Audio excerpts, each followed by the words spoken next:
এই আলতি তুমি কি করতেছো বলে এগুলো? গোলা মারতেছি বলে। পার্টিটা কইতেছে টিকটক সাই সাই কাজ করবার লাগা ওয়ালে গোলা মারে। কিসের টিকটক? টিকটকের কাজ কি তুমি গ্যারান্টির যুক্ত নাকি? এটা তো কখনো সম্ভব না। তাহলে পার্টিটা কইতেছে পার্টি বললে পার্টি কি তোমার কাজে রিস্ক নিবে? এই টাইসগুলো রিস্ক নিবে? এটা পার্টি জানে আমার কাজ দায়িত্ব, আমি কাজ করে দিতে চাইতেছি, কদিন পরে খুলে করে যাবে, এটা আমার দোষ না তো। তাহলে তুমি কন্ডাক্টরের অনুমতি নিবে না? আরে কন্ডাক্টর আপনি আসিলেন না, পার্টি বলছে যে গোলাবাড়ি কাজ করাতে হবে, এজন্যই তো মিস্ত্রি গোলাবাড়ি কাজ করতেছে। এখন আমাদের কি দোষ? আমি জানি যে কন্ট্রাক্টরে বলছে এই কারণে টিকটকের কাজ করতেছি আমি। এই কাজগুলা টিকটকে যেসব মিস্ত্রি ভাইরা দেখাইতেছেন, এটা সম্পূর্ণ একটা বেনিয়ম কাজ।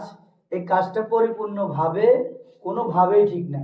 এই টাইসটা যখন ওয়ালে ঘোলা মারা হবে, তখন এই টাইসটা কখনো এই বালুটা আমার ইটের সাথে অ্যাডজাস্ট হবে না।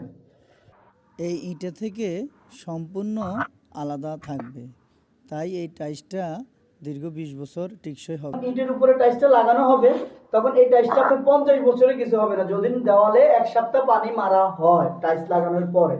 কিন্তু যখন টাইসগুলো ঝরে যাবে, তখন আমাদের দেশের কিছু পাঠা হয় যে মিস্ত্রিদের কাজের ত্রুটি হয়েছে, কিন্তু না। এই টিকটক দেখে, যারা টিকটকে দেখায়, এই টিকটক দেখে পার্টিরা বলে যে আপনারা দেওয়ালে ঘোলা মেরে কাজ করেন, কিন্তু আসলে তাই আপনার ঘোলা মেরে ওয়ালে কাজ করলে এটা যায় পরিপূর্ণ ঠিক না, এটা টেকসই না। আজ এ পর্যন্তই।